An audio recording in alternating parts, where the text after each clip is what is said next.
Assalamualaikum warahmatullahi wabarakatuh. Perkenalkan, saya Zalfa Safadila Ramadianti dari peserta pekerti Universitas Bengkulu tahun 2026 gelombang 2. Di sini saya akan melakukan perekaman tugas untuk video real teaching pada mata kuliah user interface dan user experience.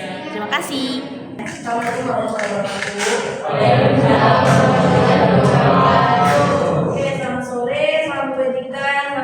Kita semua teman-teman.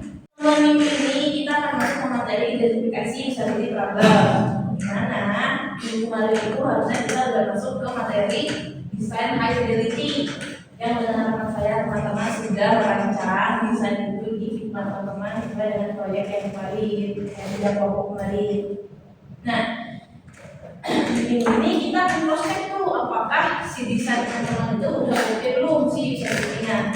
Ya, sebelum masuk materi ada baiknya kita berdoa kepada teman-teman dan masing-masing berdoa saya.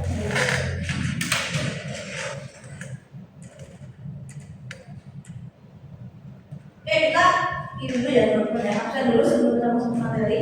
Teman-teman Dimas, Al-Qadri, Nadine, Aidil, Iqbal, Vero, Hadir, Sandika, Asmen, Suci, Hadir, Jun, Kevin, Erwin, Sahar, Hadir, Selvi, Hadir, Fedi, Hadir. Oke. Kita masuk ke slide materi ya. Nah, di sini ada capaian pembelajaran yang harus kita capai di pertemuan hari ini. Itu mampu mengevaluasi algoritma pengguna dan merekomendasikan perbaikan kita berdasarkan prinsip heuristik secara sistematis sesuai penemuan usability pada aplikasi. Untuk pada studi kasus. Tujuan pembelajaran ini bisa dibaca nanti ya. Nah kita akan melakukan dulu teman-teman. Silakan berikan jempol ke atas jika menurut teman-teman kalau ketika teman-teman menemukan hal ini menurut senang atau misalnya ya udah nggak apa-apa gitu. Dan berikan jempol ke bawah jika teman-teman merasa kesal ketika teman-teman menemukan hal ini, ketika teman-teman lagi memproses suatu aplikasi atau suatu sistem. Oke, paham? Senang jempol ke atas, kesal di bawah. Oke, yang pertama login gagal pada password yang dimasukkan sudah benar. Jadi teman-teman atau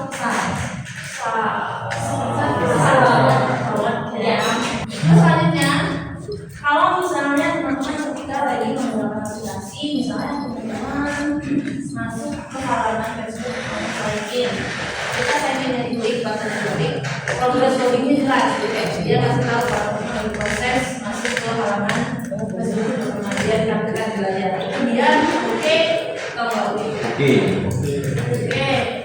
Nah, kesalahan tadi sebenarnya muncul karena ada yang namanya masalah usability ya usability problem. Hari ini kita akan belajar bagaimana cara menangani masalah seperti itu dalam aplikasi yang nanti akan teman-teman terapkan ya pada proyek yang teman buat.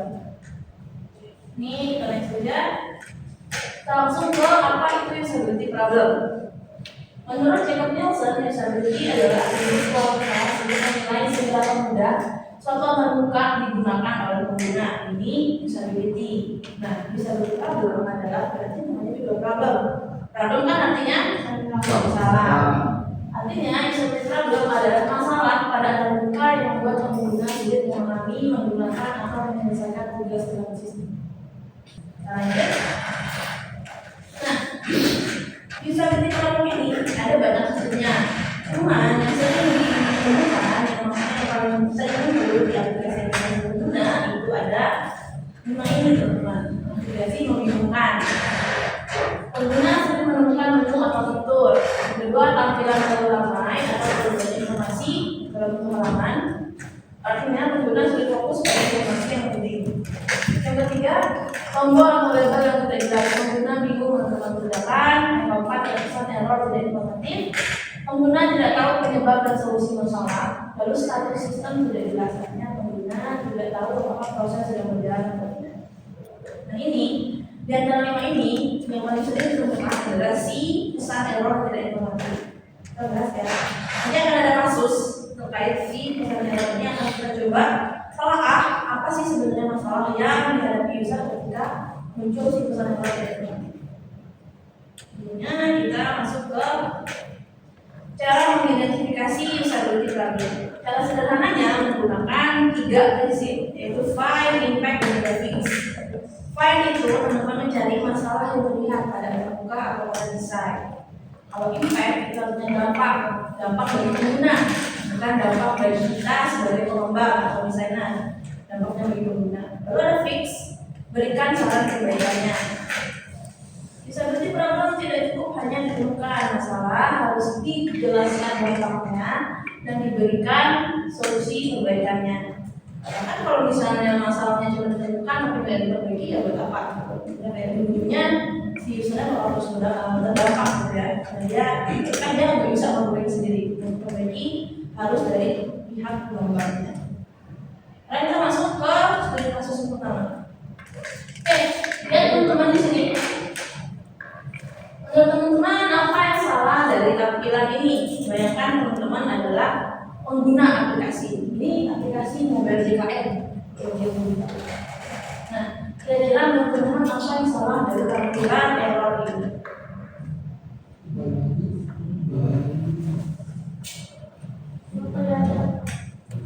Nih, coba tangan ya yang tahu ya. Boleh, Mas. Menurut saya interface-nya kurang menarik di bagian tombol dan UI ikonnya juga, dan tulisannya juga terlalu panjang, bisa lebih singkat lagi menjadi tampilan error atau error aja setelah diproses masih banyak bisa. Oke, nice. Nah, ada yang lain? Lebih ke ini sih, kalau kembali ke kepala itu Kalau cepat berapa?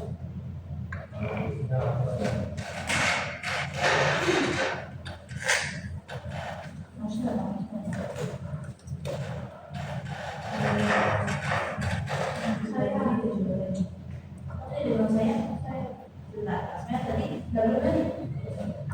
Kembali sama coba lainnya kalau 4. Coba tadi saya hal. Nah, saya kalau kembali itu jauh sama kayak Adi. Coba lagi actionnya. Oke, nah karena pembuatan oke, tadi dari Asna sama Rahel masisnya ke button ya.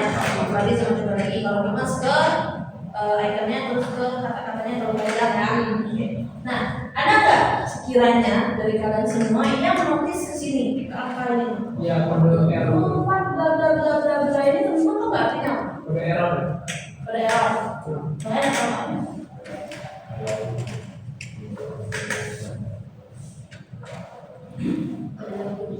Tahu? Begini. Nah, jelas tangan. Oke, intinya ini adalah kode error dari aplikasinya, dari sistemnya, teman-teman ya. Nah, kan kita sebagai orang komputer aja nggak tahu tuh maksud dari kode itu apa. Apalagi pengguna yang seharusnya notabene orang awam, mereka juga kayaknya nggak akan tahu sih arti si 6417 sampai 5DZ itu apa. Nah, dari itu, kalau misalnya kita taruh ke tabel analisis ini, kira-kira apa aja isinya? Mainnya apa? Asalnya apa? Tadi ya error. Dari Dimas tadi teksnya kebanyakan. Oke, biasanya ada hal, kaidahnya kurang banyak, actionnya kurang tepat, kembali coba lagi. Apa? Impact berapa? Kita masih define ya.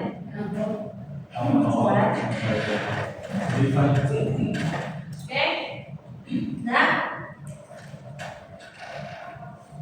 fine-nya ada satu lagi teman masalahnya, yaitu sistem tidak menjelaskan bagaimana cara mengatasi error. Dia cuma nulis coba lagi ulang. Nggak tahu nih masalahnya sebenarnya apakah karena jaringan, apakah karena salah masukin input data, atau apa karena aplikasinya crash gitu kan. Salah satu masalahnya adalah sistem tidak memberikan solusi yang jelas untuk user. Nah, impact sekarang impact dampak kepada user. Dampak pertama itu tidak bisa diakses. Betul. Terus Bingung mau ngapain karena nggak ada Tidak ada jalan. Betul. Dampak terparahnya apa? dampak yang pertama Dampak paling parah.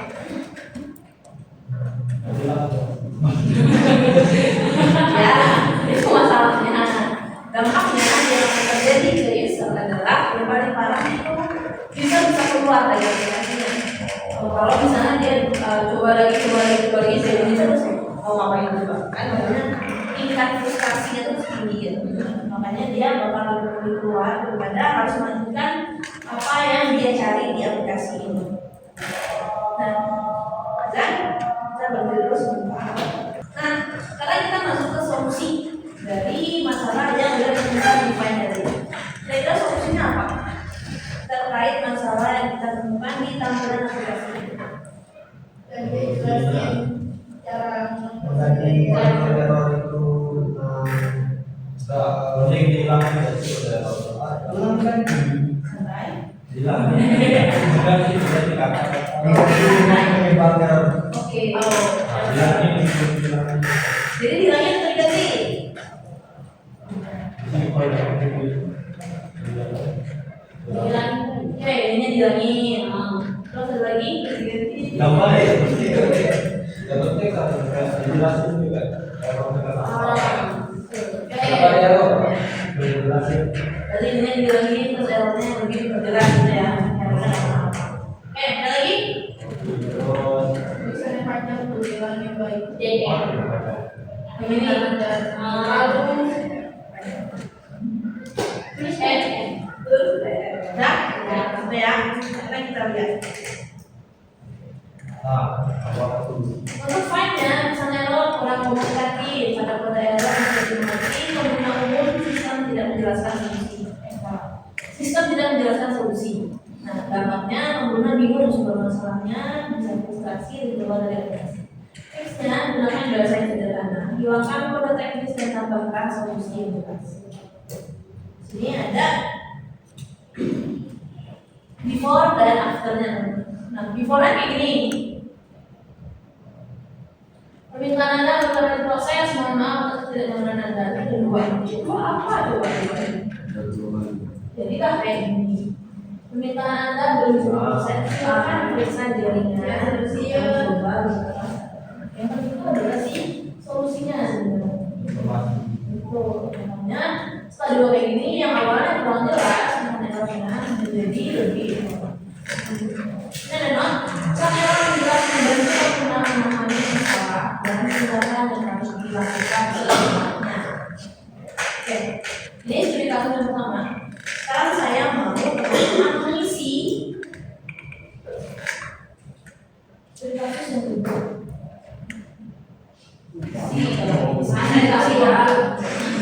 Saya kasih waktu 3 menit, teman-teman, buat mengisi find impact di video fix-nya. Nggak usah di sini di video. Oke, tulis di kertas atau kalau misalnya mau ingat, ya udah ingat aja. Lalu ya, ini nasi namanya. Tidak, kecil. Kecil. Kita fokusnya ke ini aja ya. Silakan dicari impact. Apa sih tadi? Find impact sama fix. Itu nggak punya spidol ya? Ada spidol mana? Nggak boleh saya pinjam. Berarti nggak ada. Sebenarnya kan ada.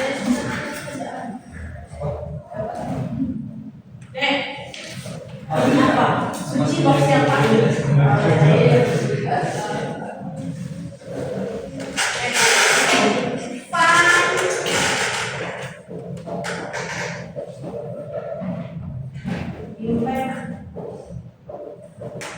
Sama fix. Silakan dicari. Satu orang saya tunjuk ya, teman-teman. Saya tunjuk silakan dicari find impact dan fix-nya. dalam waktu 5 menit. Fine. Impact sama fix. 5 menit berarti 15.29 ke 15.34. Mana? 5 menit mulai. Ada impact sama Iya, bebas ya.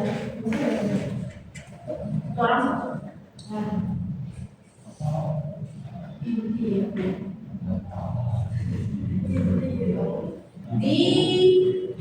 Dikaitkan dengan masalah-masalah yang tadi saya temukan. Saya bilang dari mana tadi?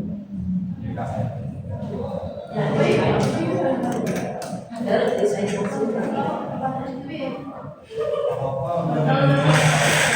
Sama-sama.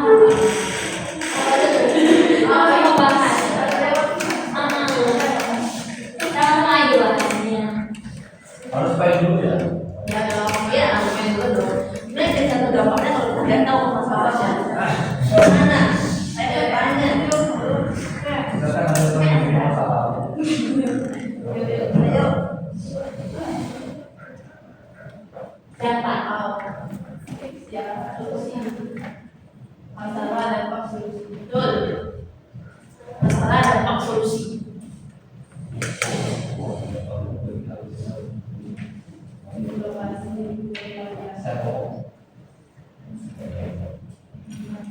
Menit.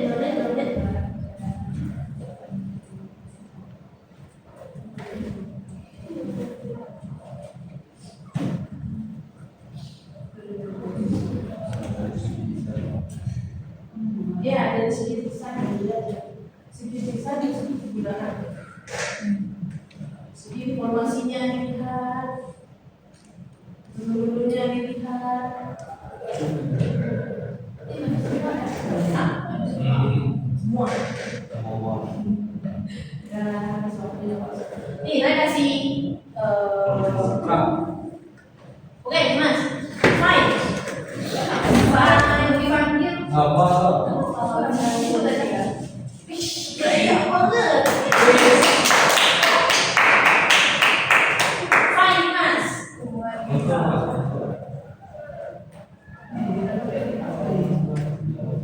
Ya, jawabannya susah.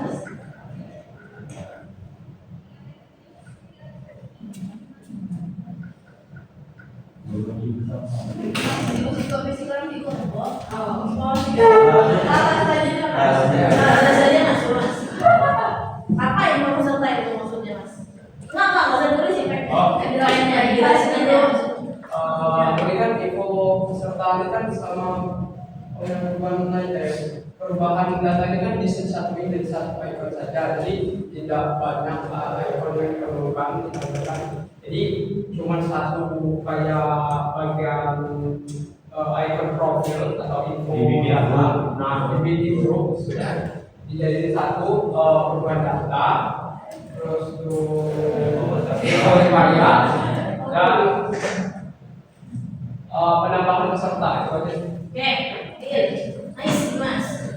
Setuju yang lain masalahnya itu?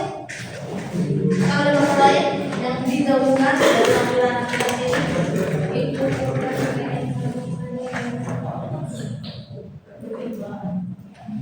apa-apa dan beragam, suarakan saja. Ada. Apanya? Setuju nggak sama masalahnya? Setuju. Setuju. Setuju ya. Berarti Febri, dampaknya apa? Jadi masalah Apa info yang tadi Pak? Dari 75 seringkan dipastikan. Jadi terlalu banyak informasi, banyak peserta sama perubahan peserta Data dan banyak banyak yang kelihatan satu. Jadi kayak ribet sampai terlalu banyak tampilan. bingung. Padahal itu bisa disatuin satu. Exactly. Oke, jadi dampaknya adalah misalnya bingung ya, apa yang mau Oke, nice. Fix, Mel. Kira-kira solusinya gimana, Mel? Solusinya Gak bingung. atau ada user yang pakai Pak. Dibikin jadi untuk yang kayak Umum, ya. kalau kita buka suaranya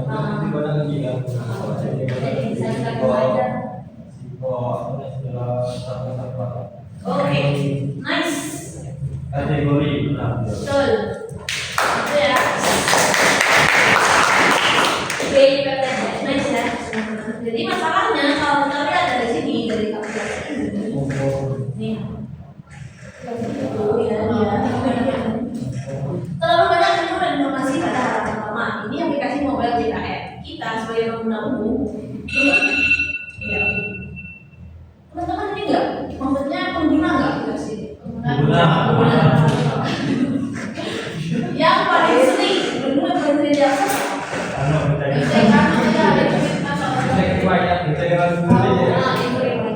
Perjalanan nggak sih di email? Iya bisa. Aku pernah. Tapi nggak tahu. Nih, Perjalanan saja Jempo ya. ya oh Jempo. Wah, Ini JKN ini buat berobat ya, buat BPJS berobat pakai BPJS. Sekarang antriannya itu bukan ke tempat tapi pakai aplikasi ini. Nah, kalau buat nyari duit itu pakainya JMO. JKN. Nggak salah, ini buat orang sakit nonton. Nah, ada nggak yang pengguna aplikasi ini? Dan biasanya pasti ke apa? Roda bagian Puskesmas. Puskesmas ya. Oke. Berarti kalau buat antri kan yang paling sering digunakan adalah si menu pendaftaran layanan ya.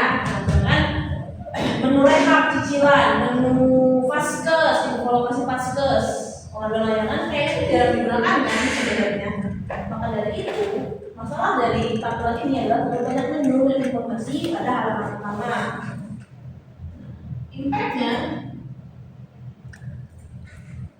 pengguna sulit fokus dan lebih lama menemukan itu. Karena kan mereka juga sebenarnya maksudnya si itemnya itu kalau dilihat itu agak kecil dan dia kecil teksnya, jadi harus membaca. Jadi solusinya adalah tampilkan menu yang paling sering diakses saja.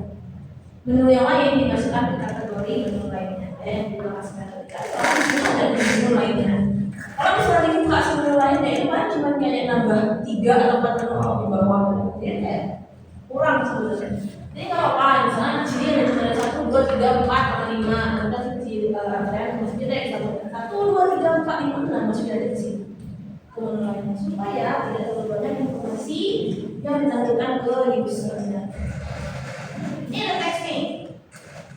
Ada note 5 impact graphics digunakan sebagai langkah awal heuristic evaluation untuk menemukan masalah usability dan merumuskan perbaikan desain. Ini sekarang kita dapat kategori baru yaitu HE.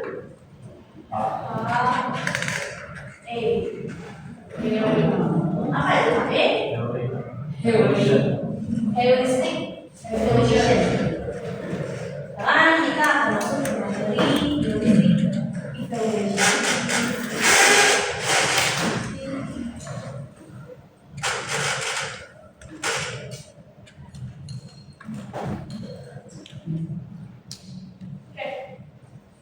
Kita masuk ke materi utama kita, heuristic evaluation. Memahami prinsip heuristic evaluation dan mampu menerapkannya untuk mengevaluasi aplikasi.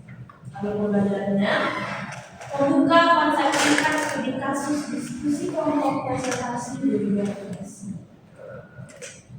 CPR-nya teman-teman, capaian pembelajarannya mampu mengevaluasi alur interaksi pengguna dan merekomendasikan perbaikan atau perbaikan berdasarkan prinsip heuristik secara sistematis sesuai temuan usability pada studi kasus.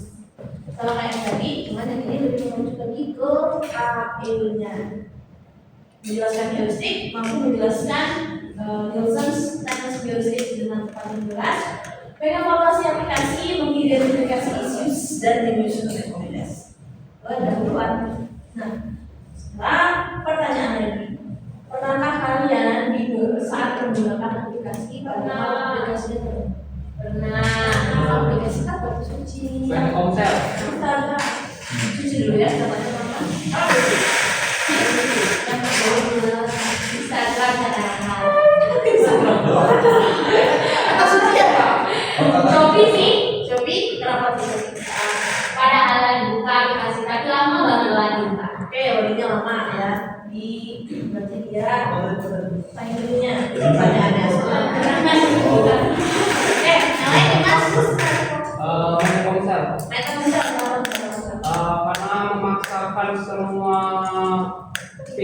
dijadiin satu aplikasi. Oh iya, mereka kalau sekarang kalau nggak salah dari Indigo juga sama. Iya. Ya. Karena Indigo itu awal dari Telkom dia diakuisisi oleh Telkomsel, makanya setelah sebelumnya itu di My Telkomsel. Oke. Yang lain? Biji. Apa ada kunci? Aplikasi buat biji. Oke, ada kunci berapa tuh? Banyak tools. Banyak ini ya, fiturnya. Oke, terus lagi? Oke, tahap Instagram yang fitur jari. Apa sih itu? Instan. Instan. Tuh awal kan ada kalau nge-extra gitu. Oh iya, itu lagi kan. Main itu. Ya, itu juga tuh memang susah. Maksudnya buat orang-orang awam ya susah. Boleh itu susah.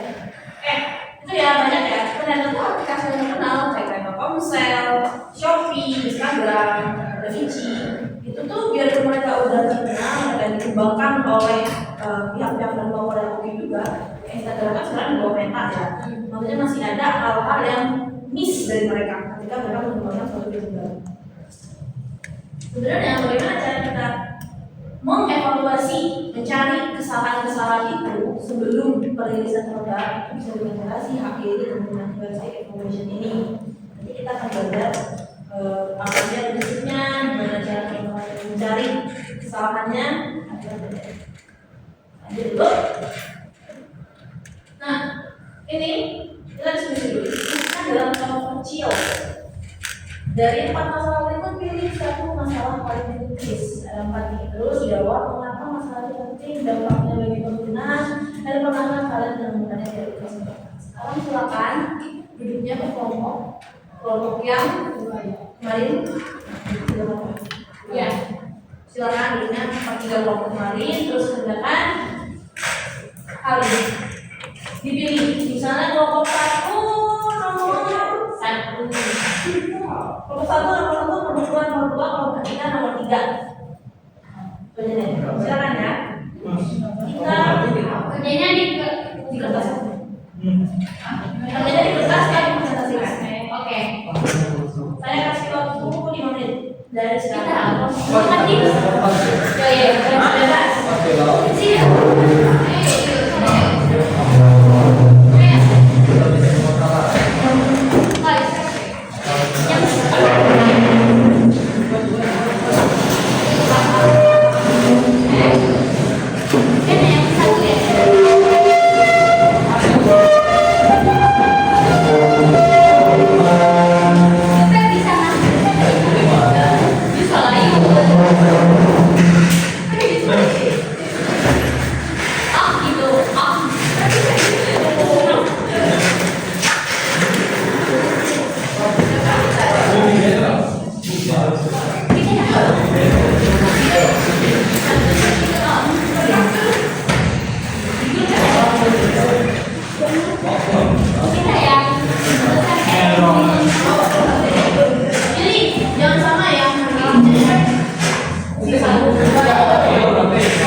Berdiri, pembimbang.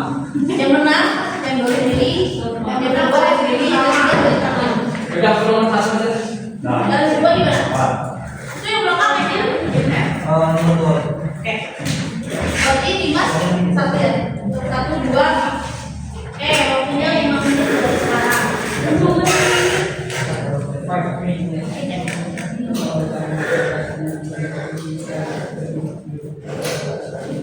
Masih ada lagi deh Mas.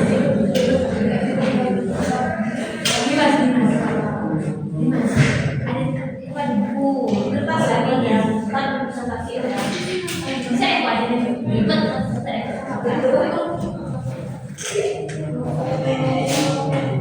siapa sih yang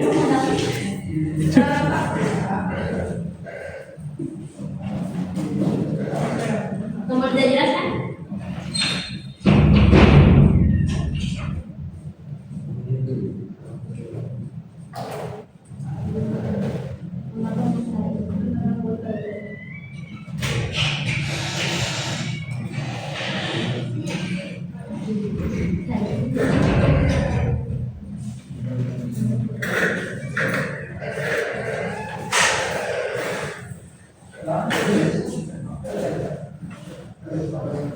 Mengapa masalah itu penting? mengganggu kenyamanan pengguna. Dalam. Bentar, namanya sudah orang aja ya. Dalam. Mengganggu kenyamanan pengguna.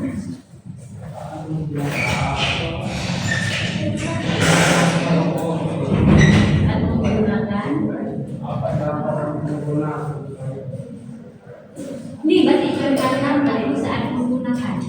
Oke. Siko baik. Apa dampak pengguna tidak sesuai?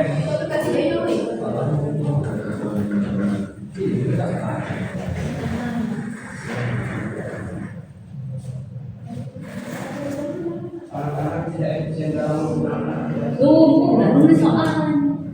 Lagi. Apa sih yang pengguna?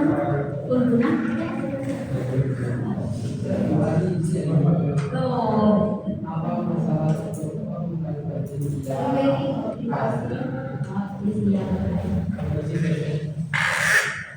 Apa dampaknya bagi pengguna? Apa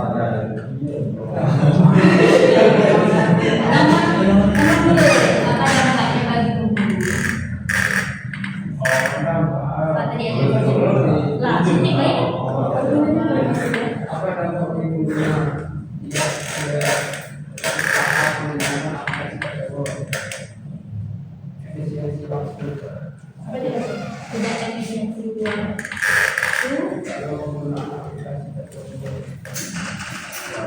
Kenapa kalian menggunakan Ini tidak efisiensi waktu dalam penggunaan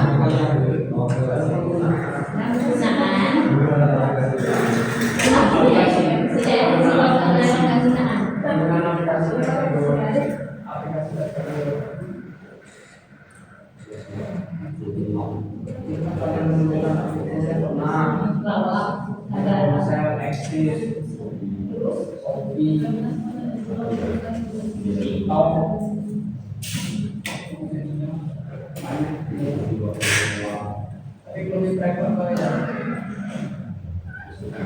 Kalau misalnya Satu menit lagi. Coba ini kalau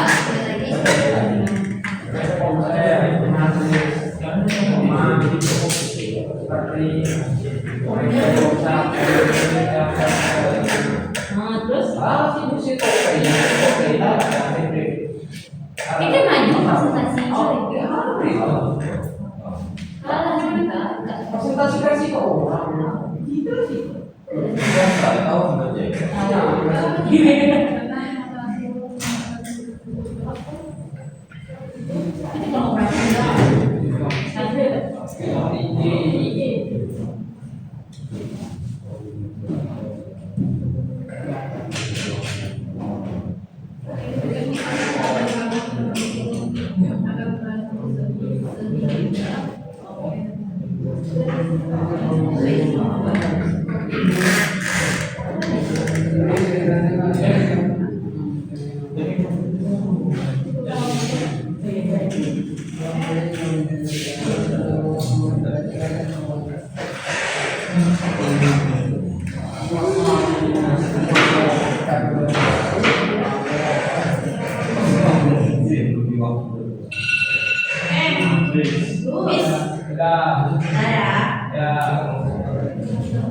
ya, kasih kelompok besar. kami tiga kami Itu satu. dan coba Baik, assalamualaikum warahmatullahi wabarakatuh. Oke, teman-teman di sini kami dari kelompok 3 akan menjelaskan masalah yang pertama yaitu tombol tidak jelas. Saya akan menjawab mengapa masalah itu penting. Ya, karena mengganggu saat menggunakan aplikasi.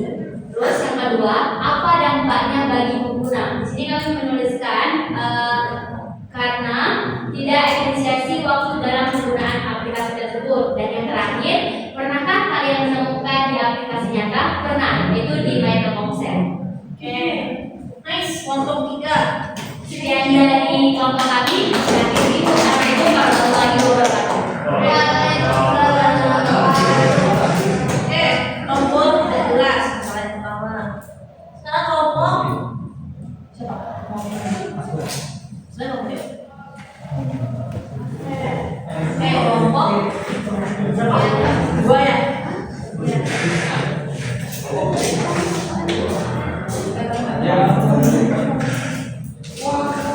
Assalamualaikum warahmatullahi wabarakatuh. Waalaikumsalam warahmatullahi wabarakatuh. Saya mewakili kelompok saya.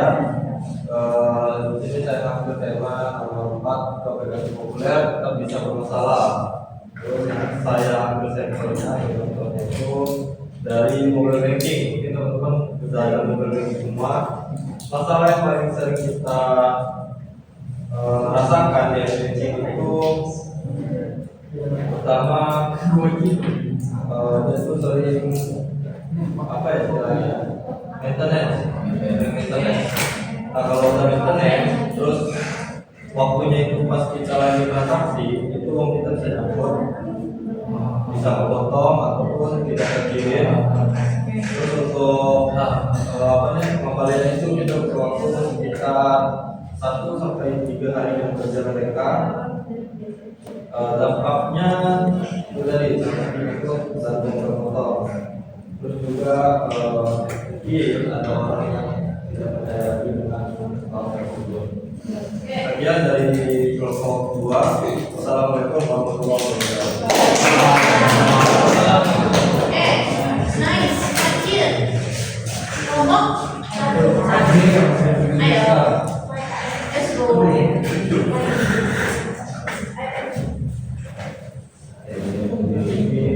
Baik, kami dari kelompok 3. Masalah utama yang kami ambil adalah menjaga dua itu pesan error membingungkan. Mengapa masalah itu penting? Biasanya user diberikan pop-up error yang berisikan kode error dan biasanya tidak dijelaskan apa penyebab error tersebut dan solusi mengatasi error tersebut. Yang kedua, apa dampaknya bagi pengguna? Pengguna jadi bingung untuk mengatasi error tersebut. Karena kalian bukan nyari identitas jasa, karena itu my identity.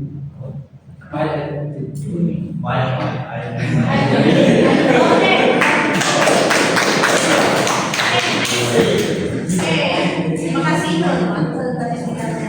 Nah, benar ya tadi ya teman-teman bilang ya, maksudnya masalah-masalah yang seperti itu biasanya muncul dari hal-hal yang kecil, kalau nggak jelas, misalnya membingungkan, dia dulu.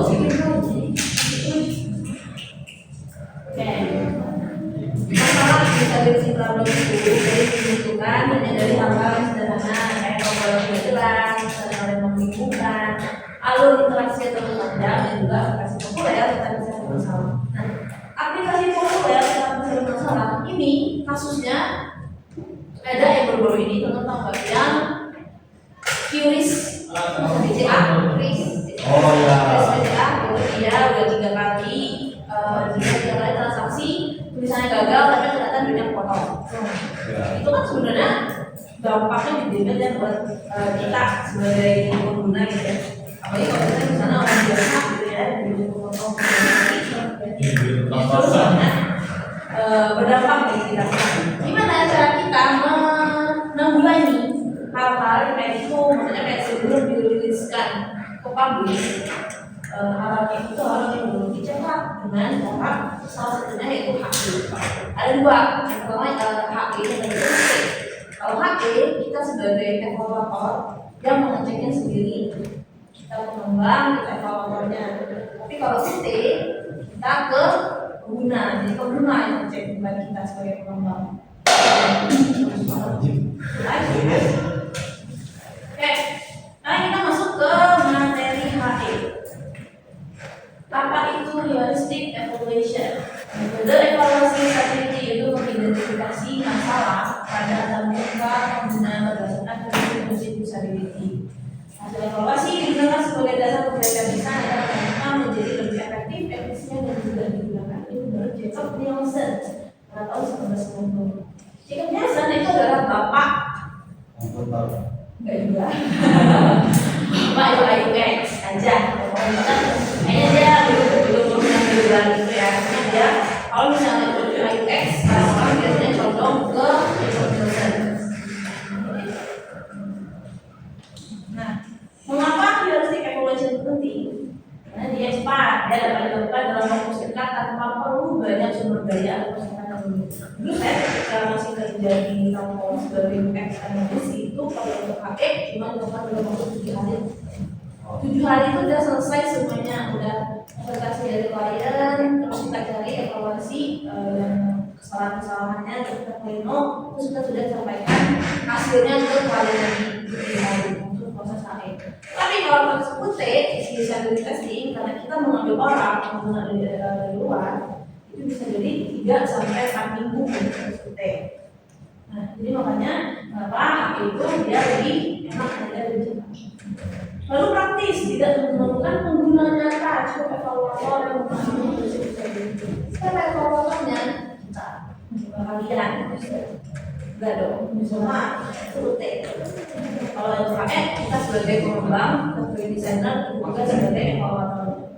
Lalu deteksi dini, menemukan masalah IPA sebelum pengujian dan banyak penggunaan bahan, lalu efektif sebelum dirilis, tindakan kualifikasi sebelum dirilis ke penggunaan. Makanya ini biasanya mereka bakal lebih sering menerapkannya dengan IE atau pelatihan strategi, software pelatihan strategi. Jadi mereka akan mengecek itu sebelum aplikasinya diluncurkan ke publik, sebelum masuk ke Google Play Store atau App Store, dicek dulu ada masalah atau enggak. Kalau misalnya ada masalah, di hold dulu, belum boleh dirilis. Perbaiki dulu, harus diperbaiki, cek lagi. Kalau misalnya udah oke, baru boleh dirilis ke App Store atau ke Play Store.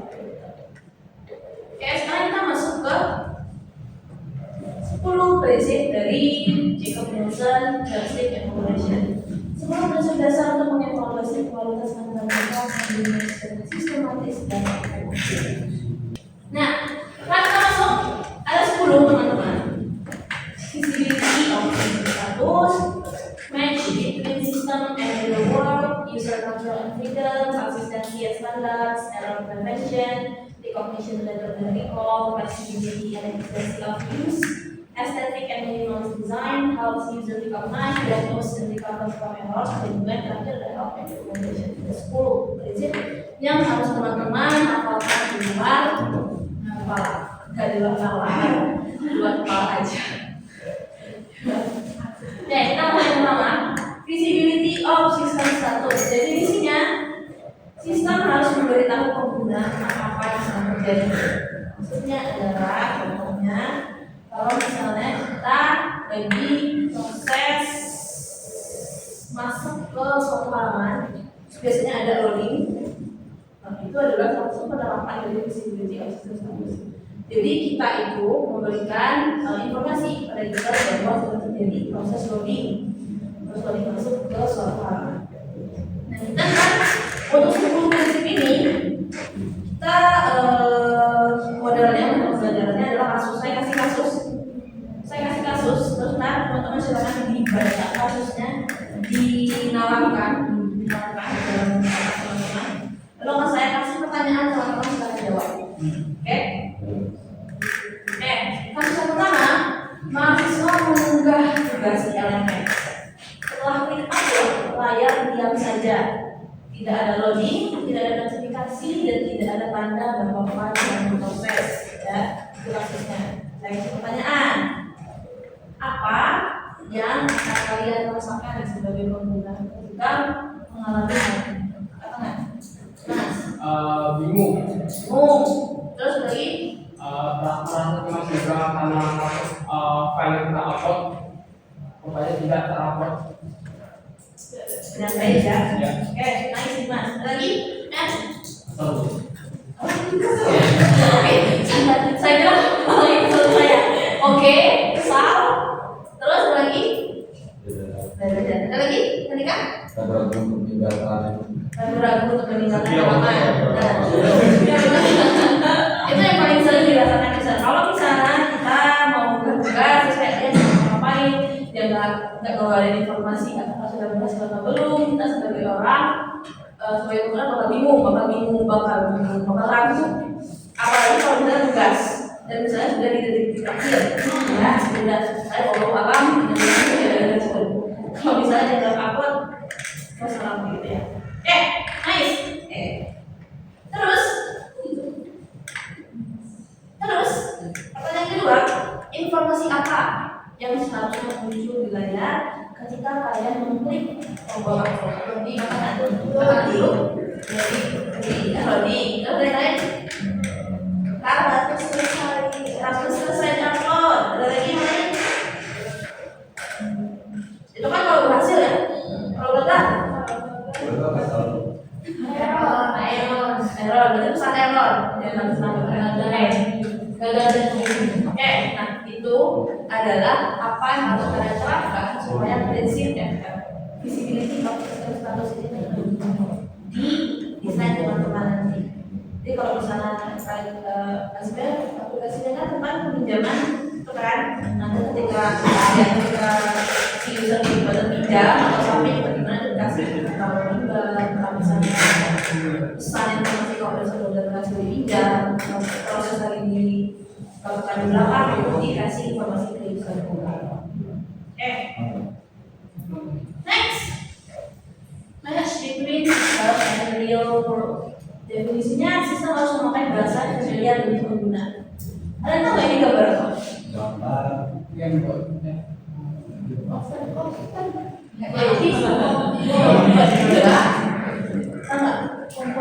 Yang dari Archat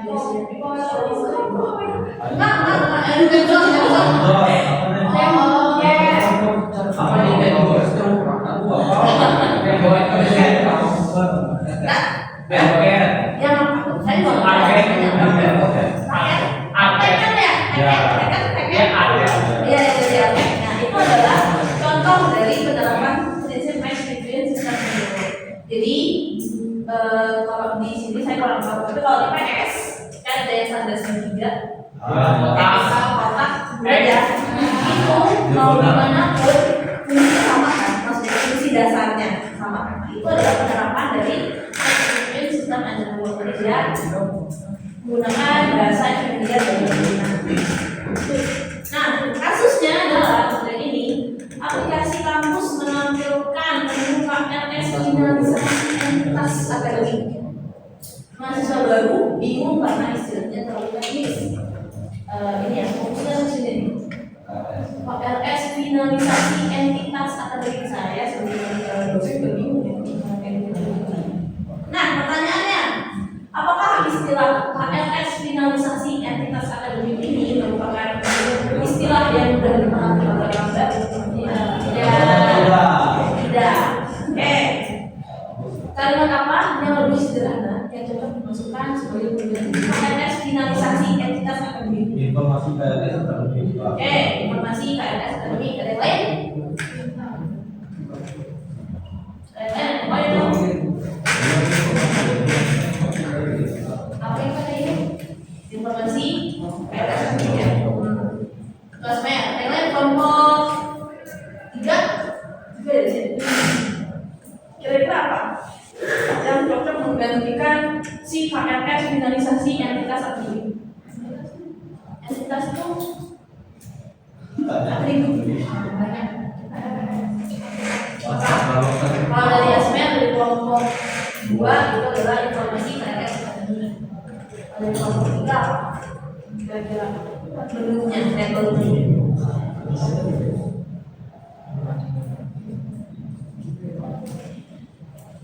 Untuk menu KLS.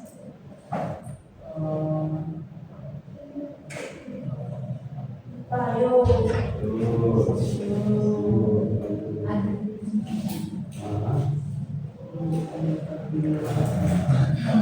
Kita minta kelompok.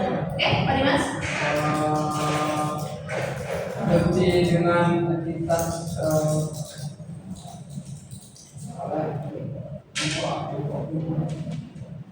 Labelnya dan labelnya. Apa? Kita ke kelompok 1 ya. Tiga, dua.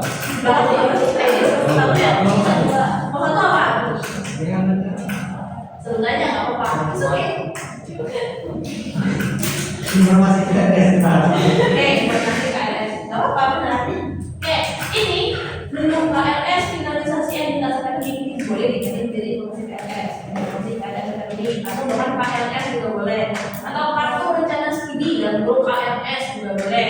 Kita maksudnya lebih menjelaskan kalau KLS itu sebenarnya singkatannya apa. Karena sebagai mahasiswa baru, KLS itu mereka kadang-kadang nggak tahu namanya apa. Karena KLS kan kartu rencana studi itu kayaknya kita baru bisa dapat di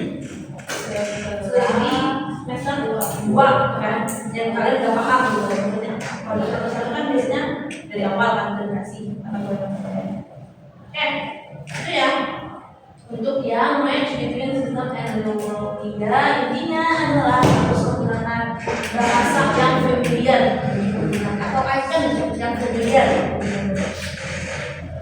Next, user control and freedom.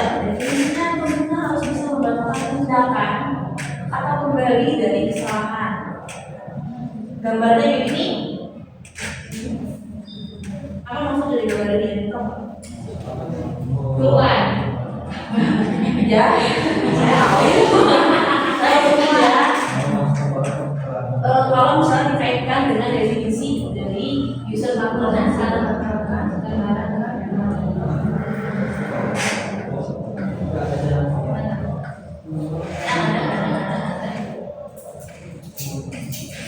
Tidak sengaja pencet keluar dari halaman keranjang.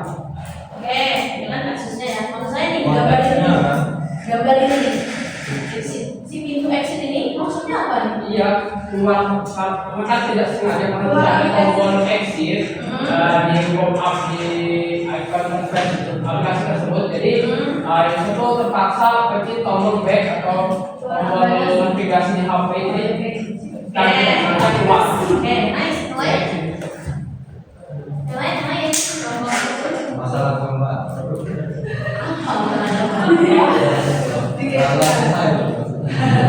Masalah gambar nih. Oke, masalah gambar kita kalau fokusnya ke exit ya. Terus kalau misalnya di bayangkan sebagai pintu kan. Kalau misalnya kita mau masuk, kita bisa masuk kalau kita keluar. Kita bisa cancel tindakan kita itu mau masuk atau mau keluar. Itu masuk ke. Nah, kasusnya pengguna salah memasukkan barang ke keranjang belanja, namun tombol hapus atau batal itu sulit ditemukan. Kira-kira saya kasih pertanyaan, apa resiko jika pengguna tidak bisa membatalkan tindakannya?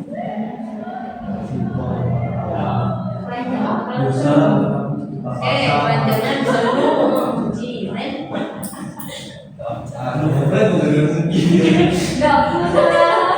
Kalau nggak bisa, apa resiko jika pengguna tidak bisa membatalkan tindakan masukin barang ke belanja, masukin barang ke keranjang belanja? Resiko bisa salah CO, salah check out, terus dia terpaksa bayar atau membeli. terpaksa Nanti saya kan mau mengatakannya gimana? Oke. bisa membayar barang yang tidak diinginkan. Terus kita berpikir dalam justru yang kemarin. betul. Terus kelompoknya ini kenapa? Kalau kebanyakan barang di keranjang kita jadi berat. Betul, kebanyakan barang yang belanja bisa membuat juga emosinya jadi agak full. Nah, berarti kalau kayak gitu, kalau dengan kasus ini pembolakan kira-kira yang harus disediakan. Di Shopee itu kalau misalnya masukin barang-barang belanja, ada tombol hapusnya atau batal. Di mana? Di tombol di samping. Digeser, Nah, itu ya. Saya pertanyaan dulu. Kayak gitu, misalkan dia cari hapusnya harus di slide. Menurut kalian, enak kan di slide kayak gitu baru nungguin si button hapusnya, atau button hapusnya ditampilkan dari awal? Hal-hal kayak gitu adalah hal-hal yang sering miskonsepsi atau hal-hal yang sering salah orang-orang sebagai dalam mengembang dan memperbaiki.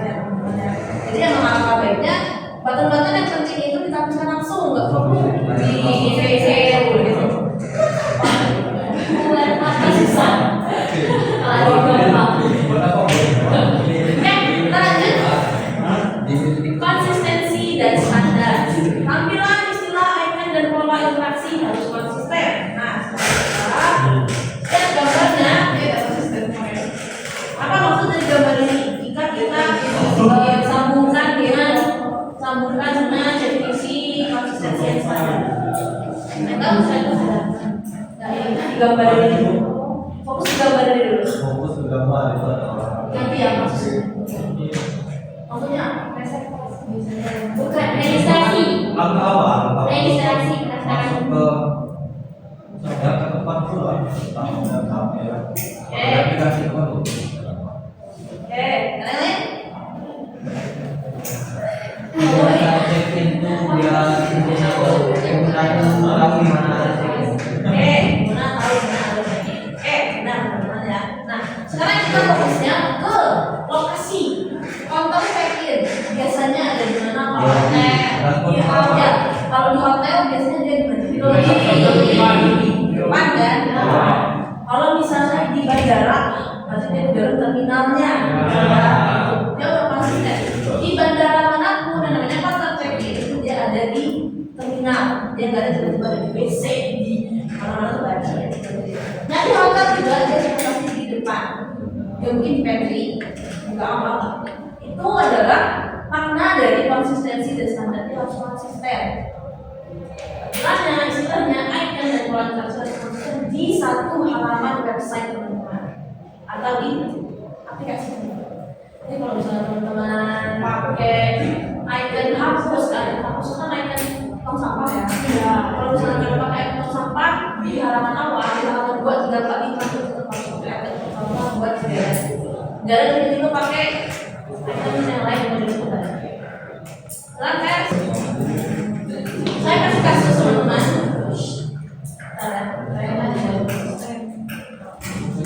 Saya kasih kasus di satu halaman tombol utama berwarna biru. Di halaman lain tombol utama berwarna abu-abu, mungkin bingung mana tombol yang biru. Pertanyaannya, apa dampaknya jika tombol utama itu berubah-ubah di tiap-tiap halaman? Kalau dampak sih pada dasar fungsi itu sama. Cuma kalau kita beda warna itu menimbulkan distraksi sama kebiasaan itu. Jadi kalau di desain itu kan kalau dari warna dari awal itu misalkan tiba-tiba kita kontras warna itu kan dikasih itu pun di kasusnya ya kalau semua warna biru berarti seterusnya harus biru. Kalau misalkan sebagai pengajar warning ya kayak salah satu yang kita lebih sebagai Oke, nice, udah lengkap ya jawabannya. Jadi sebenarnya kalau konsistensi dan standar ini selain dari kita melihat dari sisi konsistensinya, itu sebenarnya juga dari sisi estetiknya. Maksudnya kalau misalnya di halaman pertama tombol warna biru, halaman 2 warna hijau, halaman 3 warna merah, itu kan kayak aplikasinya nggak kurang ya, maksudnya kalau dia warna utamanya aja nggak ada, warna primary berarti sama di bahasa kayak Telkomsel itu merah, ya kita kalian Telkomsel merah, makanya dia kalau punya aplikasi itu merah, biasanya merah sama kan. Kalau misalnya mobil TKN tadi, itu dia banyak yang hijau dan biru warnanya, jadi nggak apa-apa warnanya hijau. Nah, lalu warna ini juga mengandung arti teman-teman. Kayak warna biru berarti dia bisa pilih, hijau dia berarti benar, kuning dia berarti hati-hati atau warni, merah atau horor, abu-abu biasanya diartikan tidak bisa dipilih, disable. Kalau warna biru, makanya ada baiknya ketika mendesain warna untuk tombol dengan menggunakan warna abu-abu. Karena abu-abu itu biasanya kita tidak bisa dipilih. Oke, next, error prevention. Definisinya, sistem harus mencegah kesalahan sebelum terjadi. Mencegah kesalahan sistem harus mencegah kesalahan sebelum terjadi, bukan pas sudah terjadi atau mengerti. Kalau misalnya setelah kejadian terjadi kita kasih kalau ini dia mencegah preventer ya. Nah, di gambar ini maksudnya adalah di sini nih apa namanya sih kan pemahaman ya pemahaman ini. Jadi kalau di jalan di jembatan ada baiknya dikasih kayak gini supaya kalau misalnya tergelincir, gimana tergelincir, semoga kalau dia nggak akan jatuh ke jurang. Kita kerjanya masih di sini sebenarnya. Mungkin ada baiknya kalau dia berada di sini ya. Betul. Karena dari kasusnya pengguna menghapus data penting aplikasi langsung menghapus tanpa melakukan konfirmasi. Pertanyaannya adalah apa yang seharusnya sebelum data itu terhapus dari aplikasi?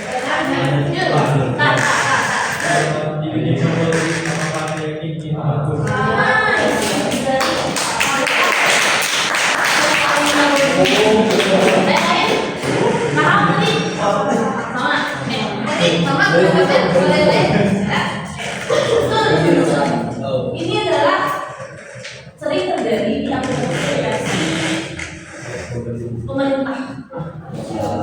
Karena aplikasi pemerintah biasanya dia meng-hire satu orang atau dua orang khusus menjadi designer, researcher, programmer. Programmer juga full and front-end.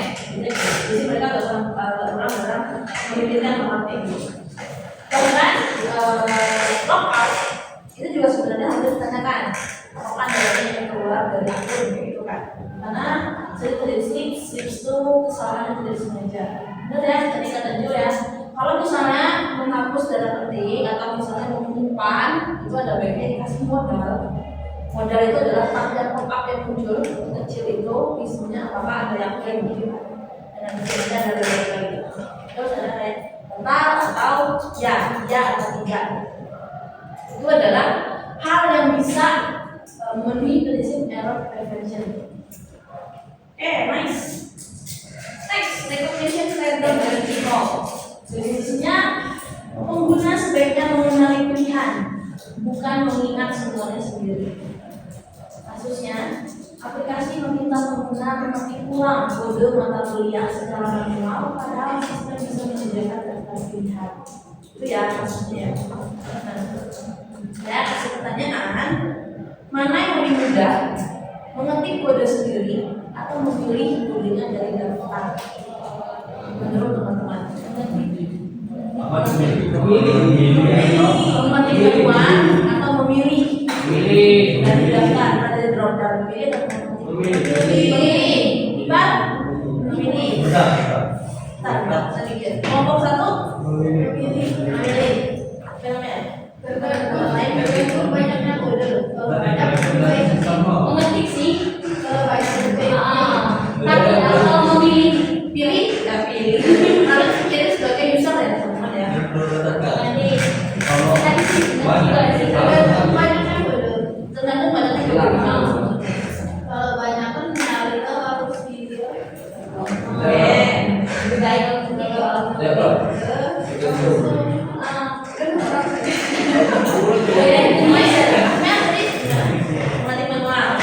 berarti kalau misalnya kalian regisulan misalnya ya, sudah kan suruh dimasukin kalian semester ini ngambil 7 matkul itu kan biasanya kalau semester kan banyak misalnya ya, kecuali semester akhir dan cuma tulis akhir. Nah kalau misalnya ada 7 matkul ini teman-teman lebih milih cuma buat menghentikan kalau di mata kuliah sendiri daripada mencari di dalam list yang ada. Mencari sebagai ya, kita kan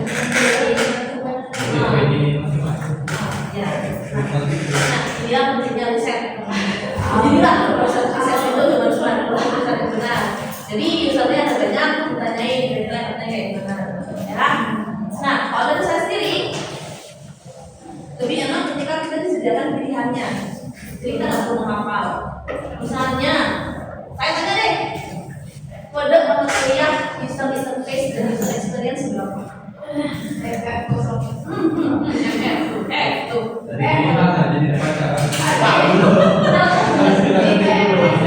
nggak dikenal, kalian harus menghafal ya ininya. Maksudnya ketika kalian ngetik, yaudah kalau ngetik MK berapa, berapa. Kalau misalnya kalian mencari pilihan, dari sini misalnya drop down.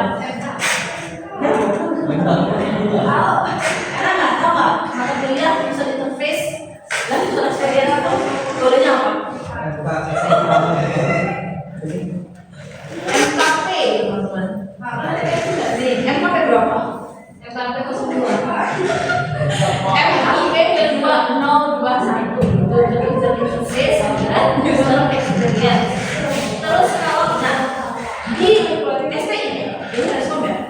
Resom itu MKP 2021. Di Reskom itu MKP 3031 kalau nggak salah. Tiga berapa? Saya ceritakan kayak gitu. Atau kuliah Technopreneurship Business Data itu MKF 008. Mata kuliah database itu MKP berapa itu? Kami ada di KRK yang punya Iya, dari KRK. Tuh, kalau itu, dan itu kan kita kan hanya ke ini ya, Bu Sela ya. Bu Sela ini apa kodenya gitu kan? Nah, kalau misalnya menggunakan drop down, teman-teman, menggunakan yang namanya drop down itu, tahu drop down nggak? Mas tahu yang lain tahu nggak? Enggak. Ya, tahu. Istilah Indonesia. Drop down itu kan bisnis. Oh, di sana ada yang ketik. Tulis berapa? Oh, iya. Jadi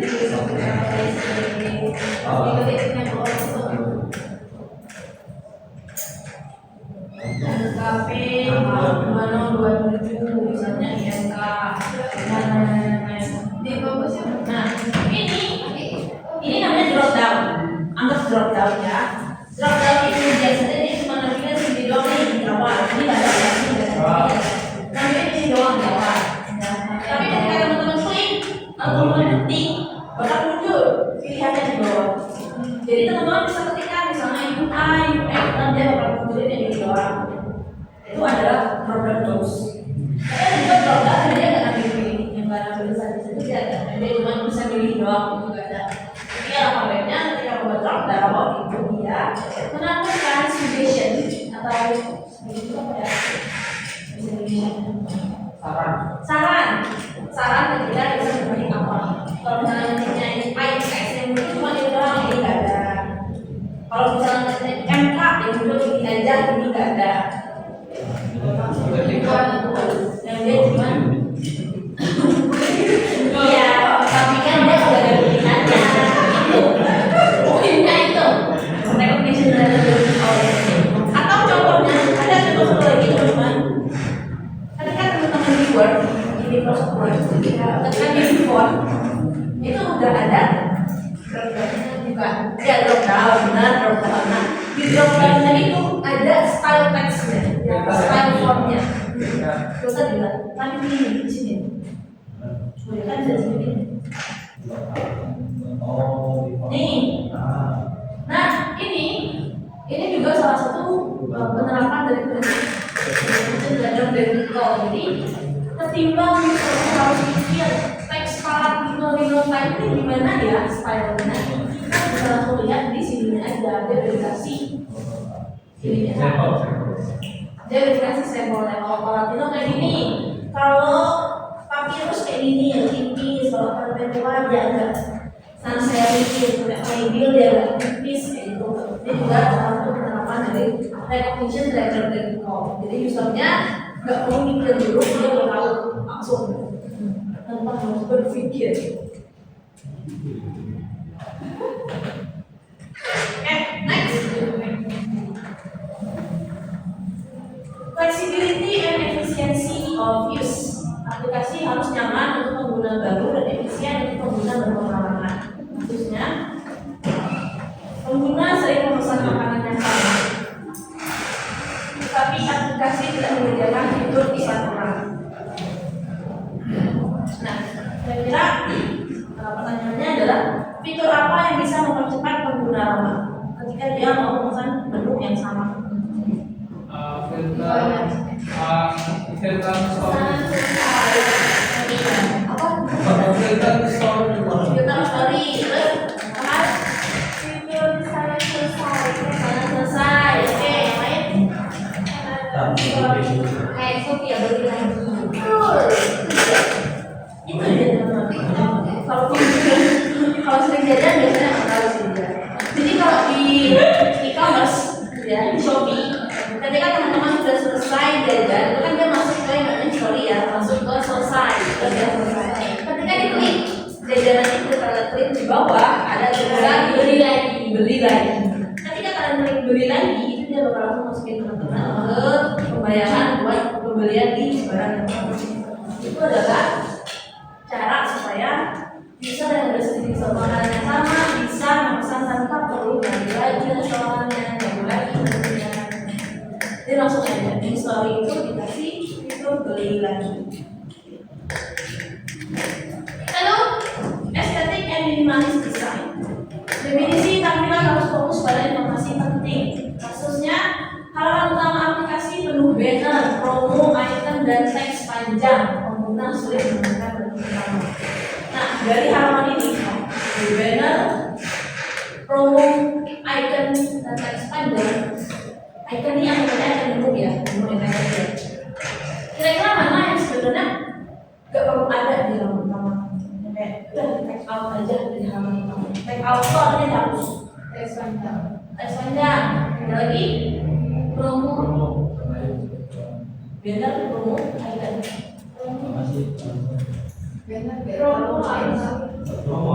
Promo penting. Ya kan penting kalau ada itu. Dari jawabannya ada sudah tempat sinar. Apa Mel? Tadi Mel? Mau bilang Mel? Jadi itu tadi baru saja. Emang tadi saut-saut kecil itu. Kasih tergantung dari aplikasinya, aplikasi apa. Kalau aplikasinya aplikasi Shopee, dia kalau aplikasinya kayak aplikasi mobile DKM tadi,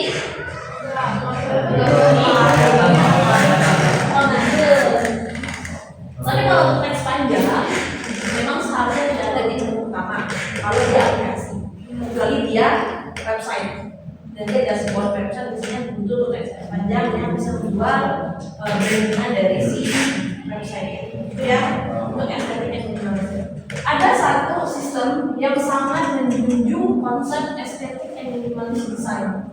Dia cuma nampilin satu fitur aja di halaman utamanya. Apa? Lu search engine. Google. Oh, mesin pencarian. Google itu teman-teman, dia cuma nampilin kotak pencarian, ya, logo Google sama search. Betul. Search engine itu fungsinya apa? Mencari. Dan dia cuma nampilin kotak buat teman-teman masukin sama apa. Itu adalah salah satu sistem yang selalu menjadi contoh ketika estetik yang minimalis design ini muncul ke permukaan.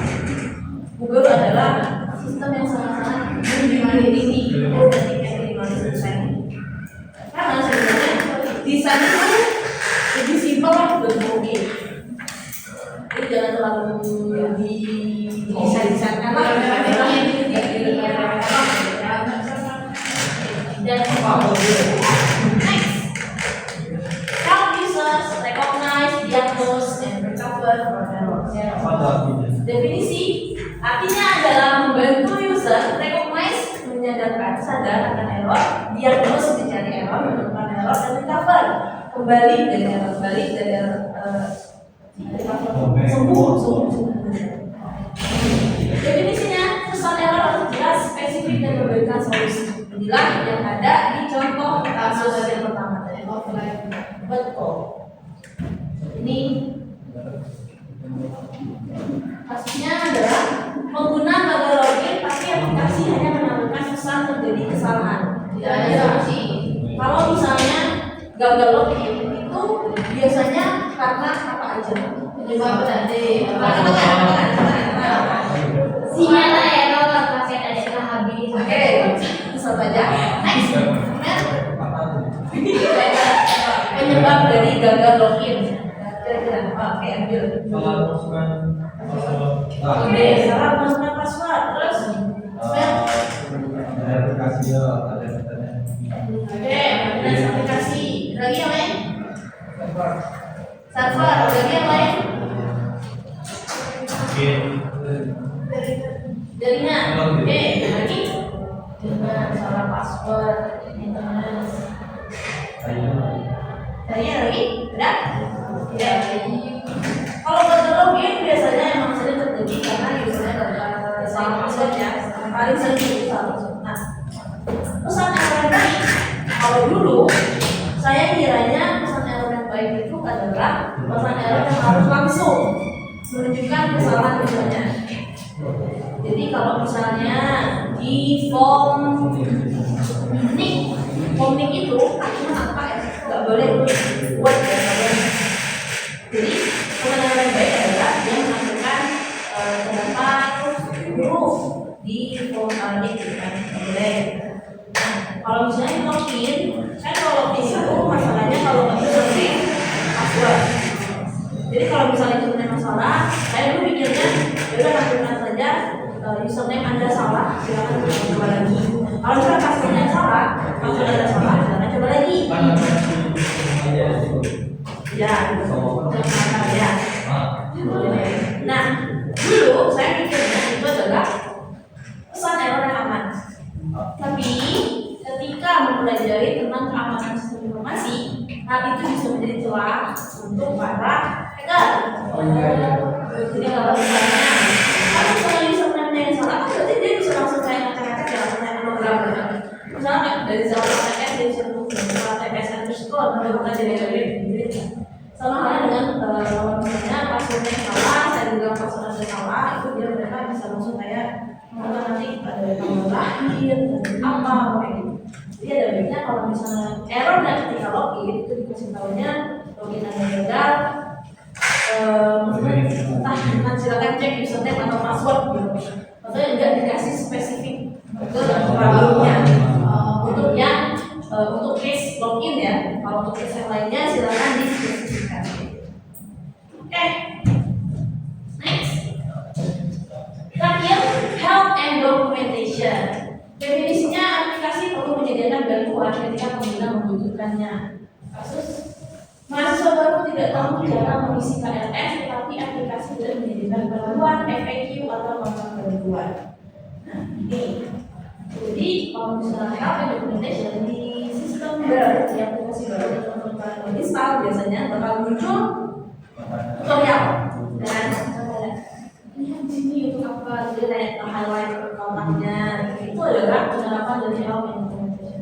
Jadi ketika kita mahasiswa baru atau ketika kita pengguna baru bisa masuk ke suatu aplikasi dan kita bingung, kita bisa langsung nyari di FAQ-nya, tutorialnya, supportnya, terus kayak di tutorialnya itu bisa kita cari asal mereka dari pengembangnya menyediakan hal itu. Kalau menyediakan berarti mereka menerapkan si help and documentation. Tapi kalau misalnya mereka tidak menerapkan, kalau mereka tidak ada berarti mereka tidak menerapkan help and documentation. Ya. Oke, ada pertanyaan teman-teman 10 prinsip. Oke, sekarang kita ngomongin seperti rating. Seberapa serius masalah usability.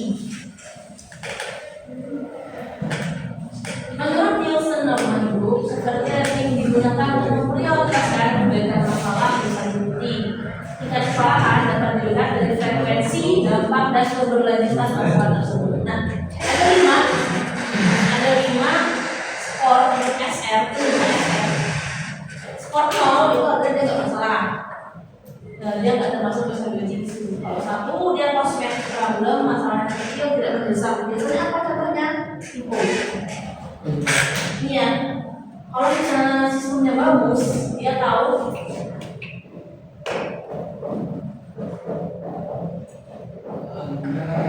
ini sama ini.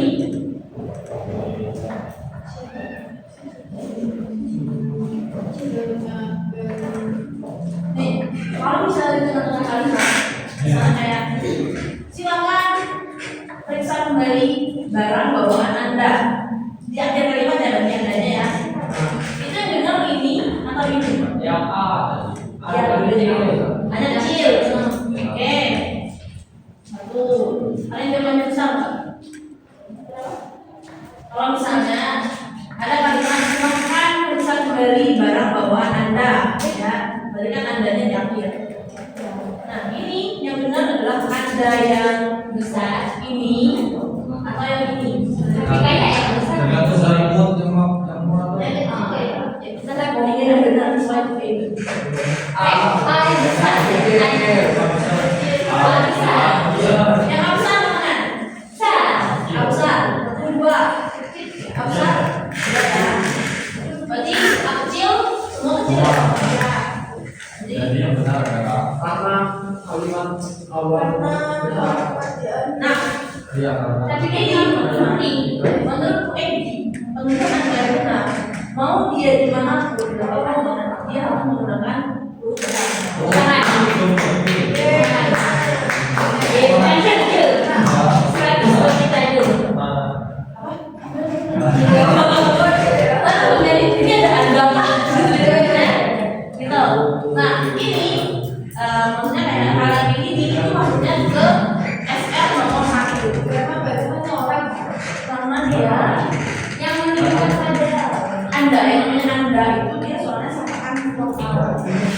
Saya nggak tahu sih alasannya apa ya. Cuman Ibu Edi dia ada gini. Jadi Kayak syarat standar bahasa Indonesia bagaimana itu hanya harus bisa.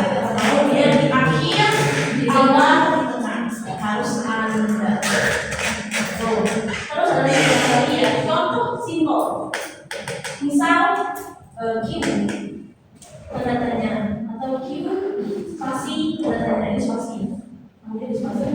Ini benernya yang mana ya? Ini atau yang ini? Kalau menurut Menurut Edi ya. Q yang bawah. di atas. ada spasinya berarti ya. Ada spasi. kayak responsif apa ya? Kalau Yang mana sih? Ini dia langsung pakai ini misalnya tanda dua ya. Ada pas spasi, ini pakai spasi. pakai spasi. Yang benar ada. tanpa spasi. Spasi yang tengah. Tanpa spasi. Ada nggak yang jawab benar spasi? Saya. Sama dengan pakai spasi. Hah? Sama dengan pakai spasi. Kita ngomongin tanda dua. Ini dua tanpa spasi. Kalau ini yang saya tahu sesuai PB itu benar benar. Ya. Jalan pas. Halangan ini masuk ke user dari problem berarti dia prioritasnya satu kosmetik problem. Ya. Nah, sekarang yang kedua minor problem mengganggu tapi dampaknya rendah. Misal penggunaan warna yang gak konsisten. Kedua, karena dia mengganggu tapi ya udah dia biasa aja sebenarnya tapi dia nggak Tombol kecil. kecil dia minor. Lalu yang ketiga major problem dia serius dan perlu diperbaiki. Contohnya apa ya? Ada satu contoh nggak? Masalah itu yang nomor 3 major problem dia serius. Jaringan. Jadi yang Oh. Perbaikan server. oke. Misalnya error informatif itu juga dia bisa dimasukin nomor 3. Oh iya. Nah, 4 disability katastrof itu dia sangat serius dan harus segera diperbaiki. Contohnya adalah aplikasinya Cash Out. Cash Out apa ya? Stop routing ya. Itu berarti dia close. Itu dia berarti dia harus memperbaiki. Dia skornya udah pasti 4 dan dia tidak bisa rilis sebelum diperbaiki. Tapi kok 3, 2, 1, 0 itu dia masih bisa rilis dan perbaikannya berjalan gitu sesuai selama dia dirilis. Tapi kalau dia katastrof dia nggak boleh dirilis sebelum diselesaikan. Kayak misalnya kita jajan di Shopee tapi gagal, cepatnya gagal dan dia nggak tahu gagalnya kenapa. Gitu. Itu juga katastrof ya. Karena apa? Karena Shopee itu fungsi utamanya buat jajan. Ya, tujuan utamanya buat jajan, tapi pas jajan tetap bisa. Berarti dia 4 katastrof. Kalau tujuan utamanya nggak tercapai, itu berarti dia katastrof. Sangat serius dan harus segera diperbaiki. Oke, nah ini teman-teman adalah contoh laporan dari hasil proses HE. Jadi ada namanya laporan ini yang laporan hasil HE Indigo Studi Android. Ini nama aplikasi atau sistem pengembangan evaluasi. Ini nama teman-teman, ini nama kelompok. Ini adalah prinsip UKM tadi, 10 prinsip HE tadi. Ini caranya asik. Ini adalah identitas evaluator. Ini dalam sana ya teman-teman. Nama siapa ini? Dari nah ini teman-teman Ini tugas ini real ya? Ini tugas real ya? Yang lain, guys. Oke, ini penjelasan tugas ya. Tugas kelompok temukan 5 usability isu minimal 5. Setiap kelompok melakukan evaluasi HI terhadap desain yang telah dibuat untuk proyek per kelompok. Berarti diterapkan ke proyek teman-teman. Ya. Setiap kelompok harus menemukan minimal 5 masalah usability dari desain tersebut. Apa aja isinya? Untuk setiap masalah, untuk setiap temuan itu harus ada prinsipnya. Terus masalah usability yang ditemukan, prinsip yang dilanggar, dampak bagi pengguna, skor severity dari 0 hingga 4 dan juga rekomendasi perbaikan. Nah, kalau gimana kayak ini dibuat laporannya.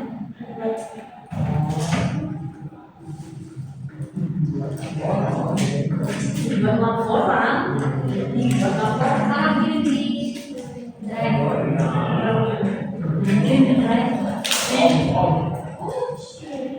laporan yang gini guys. Laporan hasil HE berarti apa? Sama proyek teman-teman. Ini boleh ngambil dari manapun, bebas dari itu boleh juga.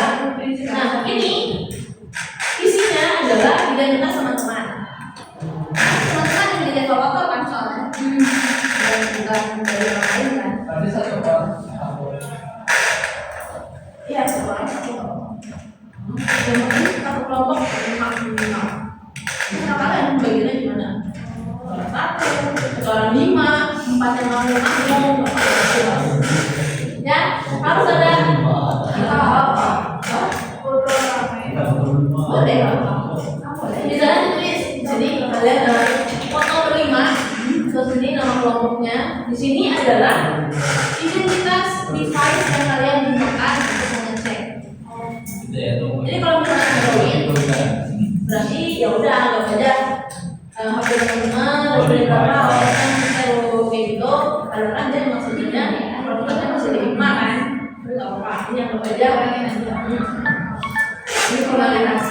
Lalu tanggal evaluasinya tanggal berapa? Nah ini contoh dari masalahnya. Nah ini ada 8. Bentar ya. Nah ini misal ini ketika user selesai menginputkan email untuk reset password dan klik button konfirmasi, sistem tidak menampilkan reaksi apa-apa. Ini kan berarti dia melanggar nomor 1, visibility of system status. Nah, ini ada screenshotnya teman-teman. Screenshot yang menjadi masalah. Kita di sini, lalu di highlight, dikasih kotak, misalnya di sini yang menjadi masalahnya gimana? Dikasih kotak, ya. Jadi kayak ditonjolkan. Lalu rekomendasi, kalau di sini kan jadi ada perbaikan sistem. Jadi kalau teman-teman berarti rekomendasinya disesuaikan dengan solusi yang akan kalian berikan di pengembangan selanjutnya. Gitu. Terus kasih seperti dari 0 sampai kalau 0 sih biasanya nggak pernah ada di sini sih. Kalau ini sesuaikan bintang pada poin anda nih, ini salah anda rendam sehingga terlihat pecah. Rekomendasinya sebaiknya menggunakan item-item yang di sini. Ini aja, berarti kan ada 5 nanti ya. Ada 5 tuh berarti satu halaman 1, bukan satu halaman 5. Kalau halaman 5 numpuk saya bisa baca. Ya. Aman? Paham? Paham. Sedikit paham. Dimas udah paham? Paham di mana Dimas? Gak paham di mananya? Dimas nggak paham. Gak paham. Kita sudah selesai.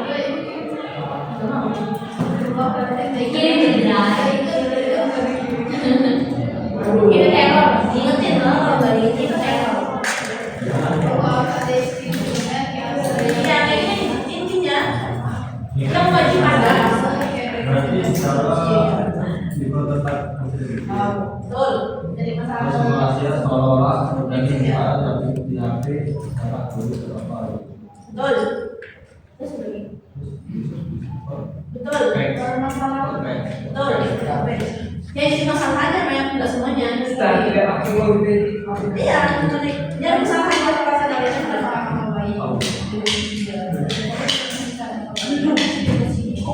Betul.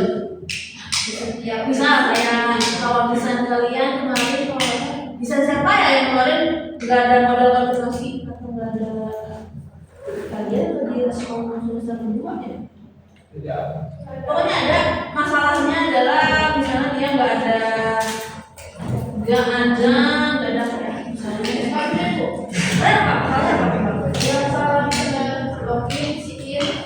oh nah itu misal login kalian kan satunya login satunya sign up ya kalau nggak salah itu kan nggak konsisten. Login ini kan temannya adalah register, sign up temannya sign in, itu masalah. Prinsipnya adalah konsistensi dan standar.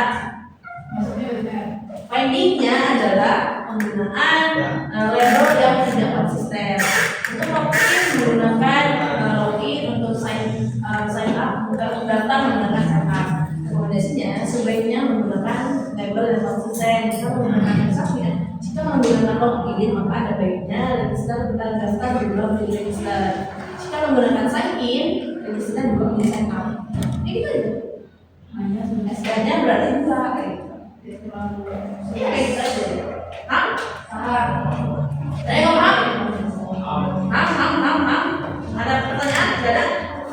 Ini di foto aja yang ini. Silakan saya share tadi soalnya ini dokumen ya. Ini dokumen bisa ada. Difotoin aja. Kalau misalnya saya share kan kalian jadi tahu jeleknya aplikasi ini.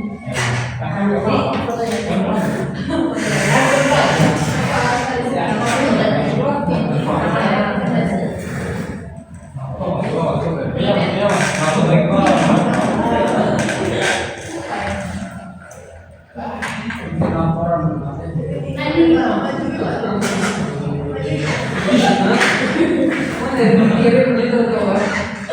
Teman-teman, ini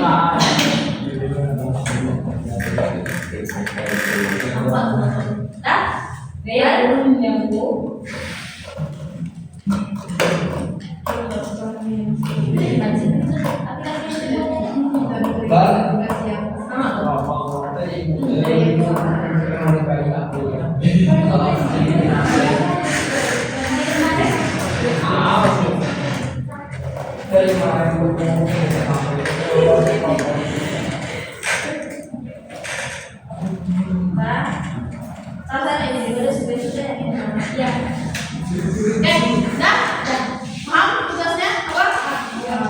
Tugasnya tidak perlu dipresentasikan. Tapi sewaktu-waktu ketika saya nanya mana hasil HE-nya, ini tidak harus ada. Oh, gampang. Tuh, nah, deadline-nya saya nggak kasih tahu apa, maksudnya nggak ada deadline-nya, nggak ada deadline-nya. Tapi sewaktu-waktu misalnya saya nanya, kita lagi asistensi, lagi responsi, misalnya kita lagi ngecek tugas kalian, pada kalian, mana laporan HE-nya? Kalau misalkan nggak ada, jadi nol, beda. Saya nggak kasih dari sekarang ya. Tuh, ya, jadi silakan saya lempar kalian bebas sekarang tidak menentukan ya. Oke, next kita Lagi sabar dong, itu lagi guys. Oke, next kesimpulan refleksi. Jadi itu personal. Oke, next. Jangan gitu untuk jadi karbon next. Nah, kita masuk ke kesimpulannya. Dari pembelajaran hari ini kita dapat menyimpulkan bahwa KE atau Music Evaluation adalah metode yang membantu kita mengevaluasi antarmuka secara cepat, praktis, dan juga sistematis. Ada 10 prinsip tadi. Yang ini jangan lupa dipahami prinsipnya teman-teman. Diingat aja setiap kata kunci itu memiliki setiap prinsip itu memiliki kata kunci. Artinya itu aja. Oke. Lalu ada strategi-nya dia menentukan prioritas, terus juga rekomendasi berbasis masalah atau data ya. Solusi harus sesuai dengan isu yang ditemukan dan juga dampaknya bagi pengguna. Oke, sekarang pertanyaan refleksi atau exit question. Tuliskan, sebutkan satu usability issue paling penting yang kalian temukan hari ini dan alasan mengapa masalah itu perlu diperbaiki. Nomor 1. Tuliskan satu usability issue paling penting yang kalian temukan hari ini dan alasan mengapa masalah itu perlu diperbaiki. Saya kasih waktu 5 menit. 3 menit deh. Saya kasih waktu 3 menit, silakan dipikirkan. Nanti satu kelompok silakan sebutkan satu. 2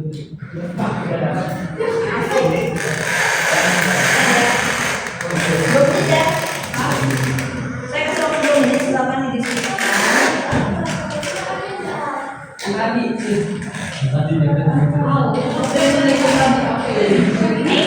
Audi. Yang kalian temukan temukan beneran.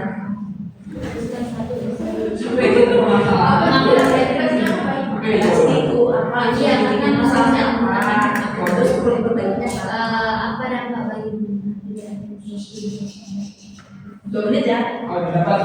Satu menit lagi. Oh, Karena ini menjelaskan bapaknya malah.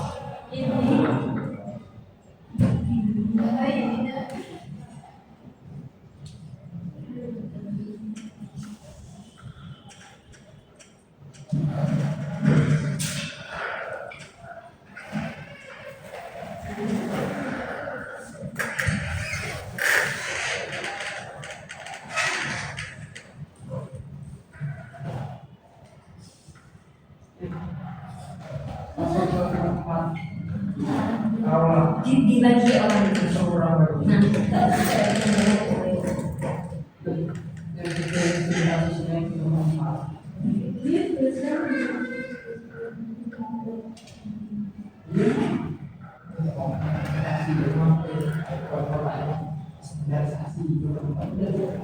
Tiga puluh detik lagi. Sabar.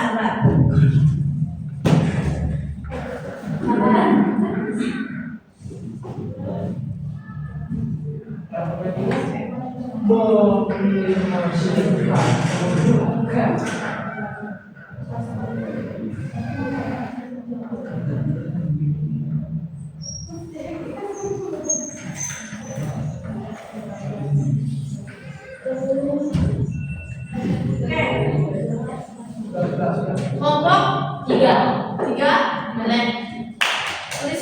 Sebutkan satu isu yang paling penting yang kalian temukan hari ini dan alasan mengapa masalah itu perlu diperbaiki. Kami mendapatkan isu jadi isunya ke bagian nomor 4 konsistensi dan standarisasi di aplikasi MyPausal, terutama di menu ikonnya terlalu banyak. Cara menyelesaikannya cukup grup sudah di beberapa saya dan aplikasi yang tidak terkait dengan MyPausal bisa dipindahkan atau dihapuskan. Oke, nice. Sudah. Next, nomor 1. Untuk satu isu yang kami temukan pada aplikasi dana pada saat ingin membayar hal itu sama strategi muncul pop up error atau gagal, tapi tidak disebutkan ID salah atau apapun di sana. Yang disebutkan di sini transaksi gagal tentu WF 30. Semua user tidak tahu di mana. Oke, nice. Itu kira-kira masuk ke prinsip mana? Satu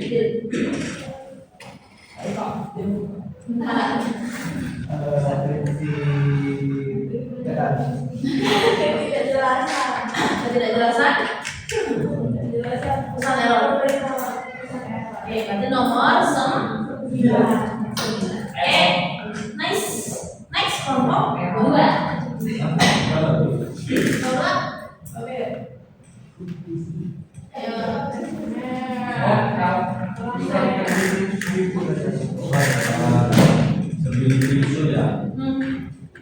Terus yang dari sini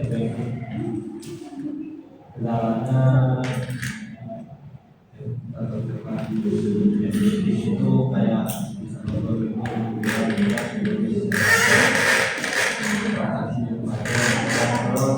untuk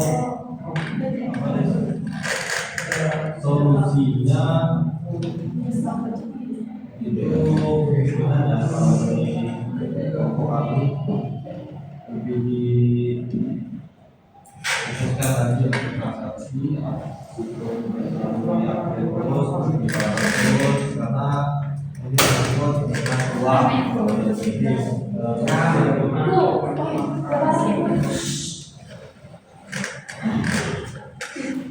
Itu malah cukup apa?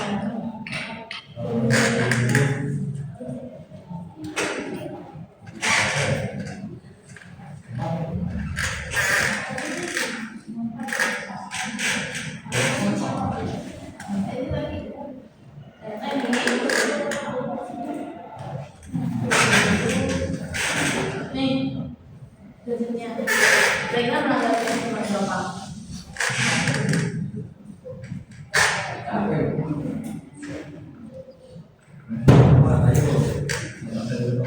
Masalah masalah intinya apa? Masalah utamanya apa?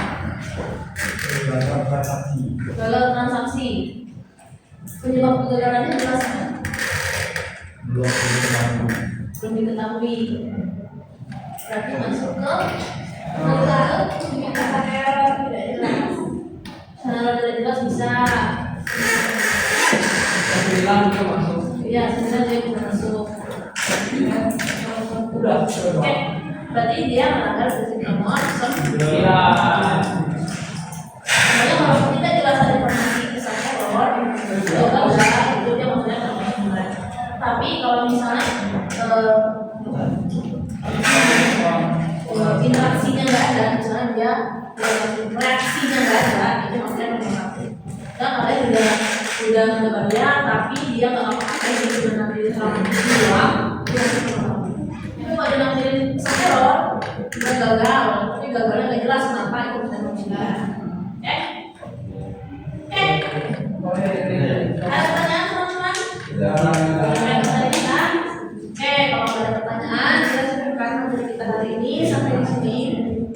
Tugasnya jangan lupa kecil, kerjakan. Kalau misalnya